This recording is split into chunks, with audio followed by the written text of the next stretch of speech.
Da lager vi noe fredagsmat igjen da. Tenkte kanskje vi skulle lage en tacosuppe, faktisk. Det har jeg virkelig troa på. Eller, jeg vet den er god, for jeg har laget den før. Så, det vi gjør. Først vi gjør er å sette opp blenderåpningen litt på kamera. Litt øyeblikk.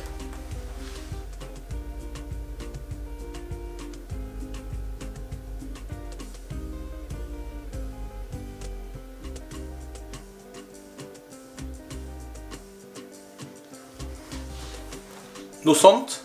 Mye bedre. Det her er såre enkelt. Det går ganske fort å lage. Jeg kunne ha laget den i en kasserolle. Nei, ikke en kasserolle. I en gryte. En jerngryte av noe slag. Men jeg lager den på stekepanne og kasserolle, for det har alle hjemme. Så da vet vi at alle kan det om de vil det. Det er det ene vi lager. Det andre vi lager er... Eller, ikke det andre vi lager, vi skal også lage tacokrydre som vi skal ha i. Og det lager vi mer enn hva vi trenger av, så vi kan bruke det på alt mulig rart etterpå. Og det blir veldig godt. Det vi trenger for å lage tacosuppa, veldig enkelt, det er 1 liter med kjøttbuljong, fond, kraft, whatever, hva du har. Det her er fond blandet ut. Og så trenger vi tomater, vi trenger mais, løk, kjøttdeig, kikerter, gulrot og hvitløk. Og så har jeg lettrømme som vi kan ha oppå, og så har vi en krydderblanding her som blir en tacokrydder. Og i tacokrydderet så er det chili, spisskummin, oregano, paprika, salt, pepper, hvitløkspulver og anis. Litt grann anis, det er bare en klype, men det står under alt sammen. Og osten også, den tar vi på toppen til slutt, bare over. Også litt rømme opp da. Herre Jesus, det her kommer til å bli godt. Da kliner vi til. Da begynner vi med å lage tacokrydderet. Og når jeg sier at vi skal begynne å lage tacokrydderet, så er det vel egentlig bare å ta alt det her oppi noe annet og blande det. Og en gaffel tenker jeg vi blander det med.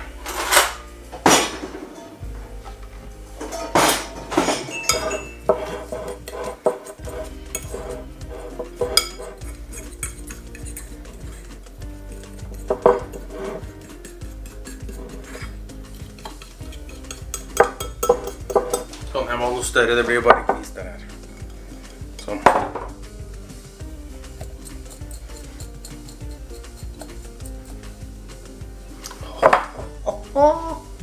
Yes, da var den klar. Vi må finne noe annet å ha den i, fordi vi ikke trenger å bruke opp alt. Så tar vi den her. Den har vært grønn kardemomme i før.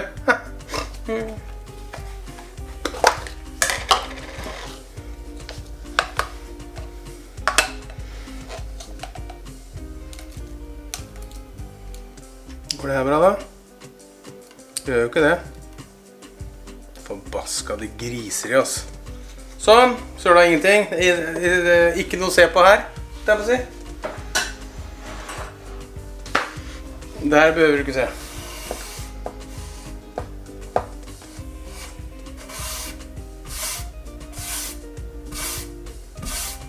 Sånn. Kjempefint. Yes, da har vi krydderet klart. Og så begynner vi med det som skal i stekepanna først, og det er løk, gulrot og hvitløk. Så da begynner jeg å skjære opp gulrota og skrellen, siden det lager jeg minst styr, eller minst avfall på Nei, drit i det. Jeg begynner med gulrota.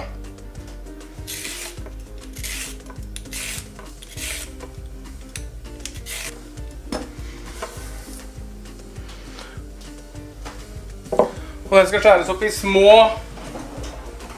små biter.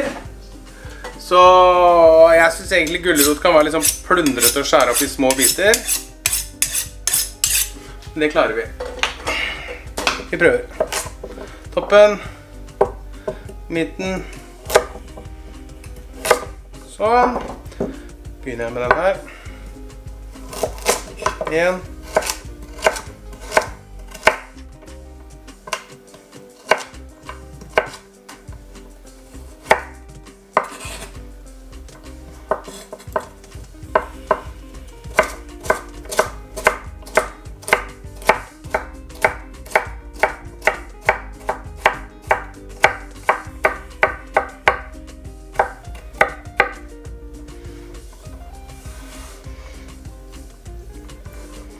Prøver jeg ikke å kikke i kamera når jeg skjærer gulrot, for det er livsfarlig. Gulrot er skumle greier.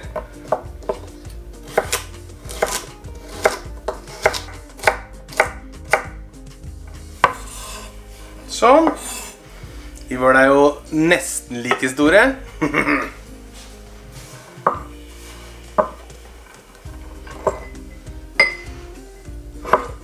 Så dere som har følt med litt nå vet at dette her heter mise en place, og noe vi gjør hver eneste gang. Er det dårlig med lys her, eller er det bare meg?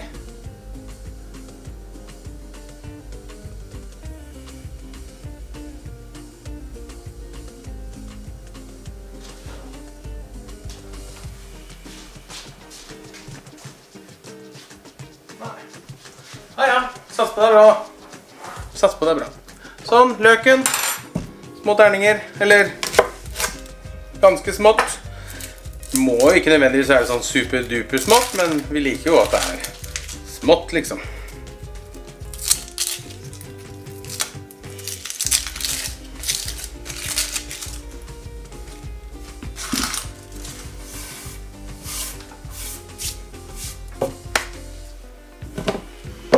Sånn. Tuppen. Tynne skiver. Uten å gå helt ut på kanten.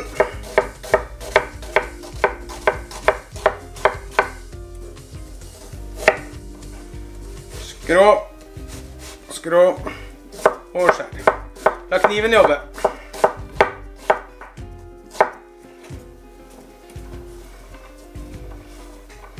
Sånn passe smått, ikke supersmått.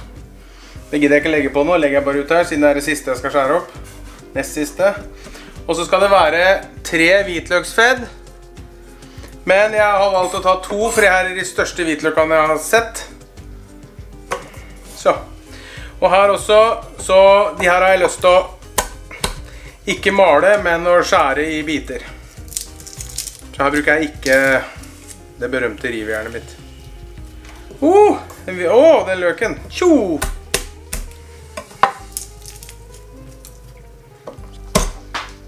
Sånn, ja. Da var det litt av den løken der. Hvitløken. Den andre lander på bakken. Ikke slå så hardt nå, Tommy.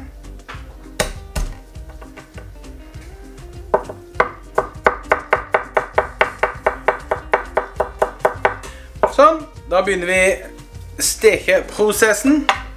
Panne med olje og løken oppi.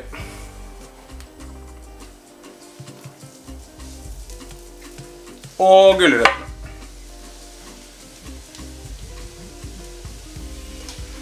Middels varm panne. Sa jeg at vi skulle ha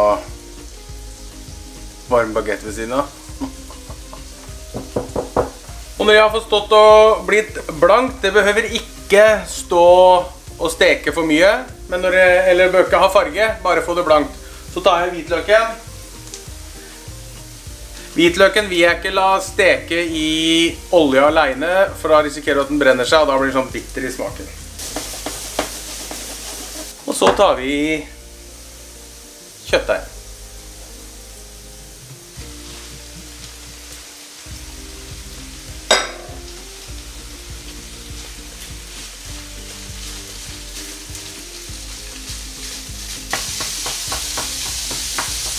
Da er det å få bruna det. Nå skal det brunas ordentlig. Brune kjøttdeigen, brune alt som er oppi der.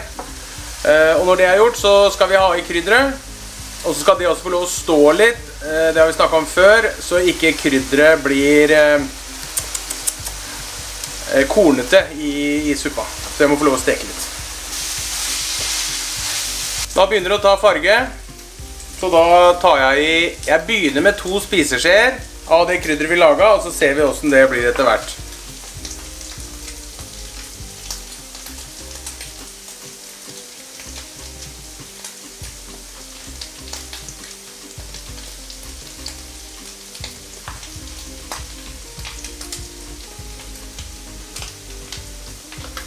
Det ble 3 spiseskjeer. Vi prøver 3 spiseskjeer.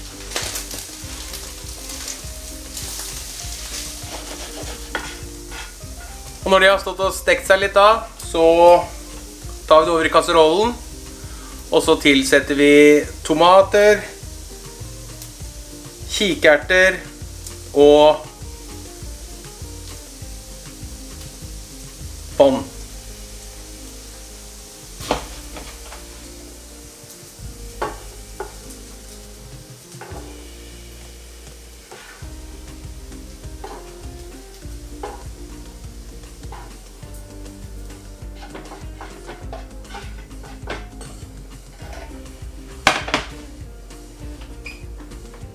Setter vi temperatur der. Sånn. Så begynner vi med tomatene.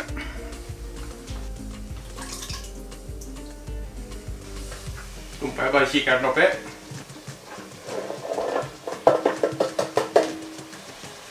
Og sånn.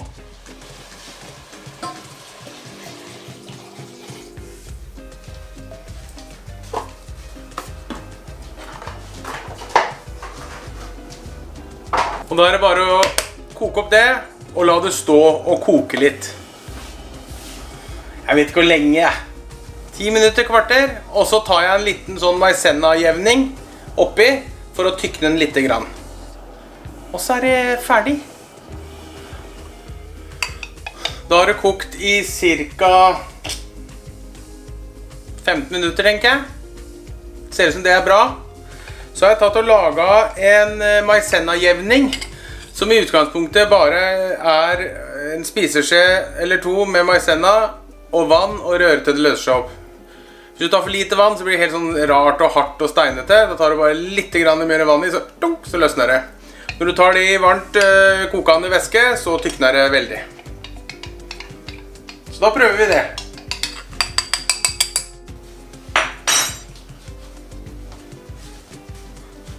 Så ikke for mye i starten nå. Litt og litt.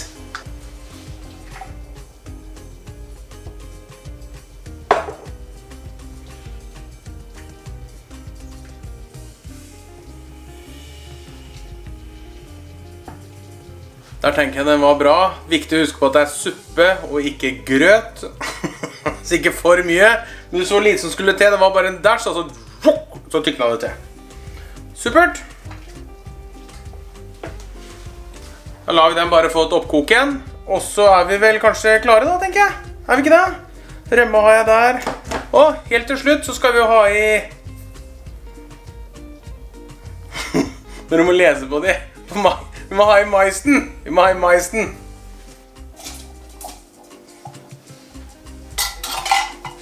Og maisen vil du ikke la koke lenge, for da blir den bare sånn.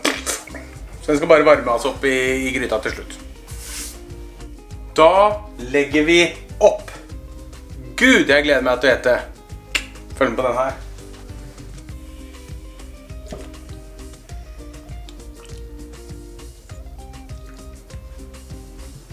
Så tar vi litt ost oppå det.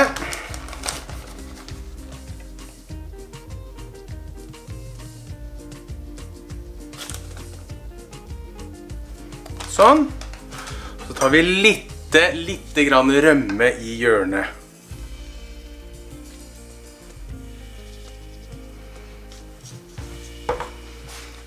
Og for å runde av, noen baguetteskiver på siden.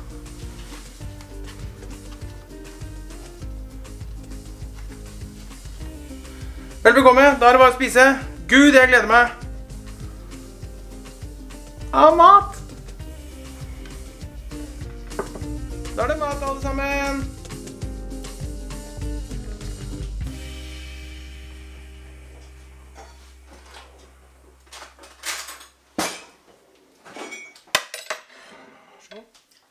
Smør, tar vi det på her, eller? Nei, det kan du ta med inn.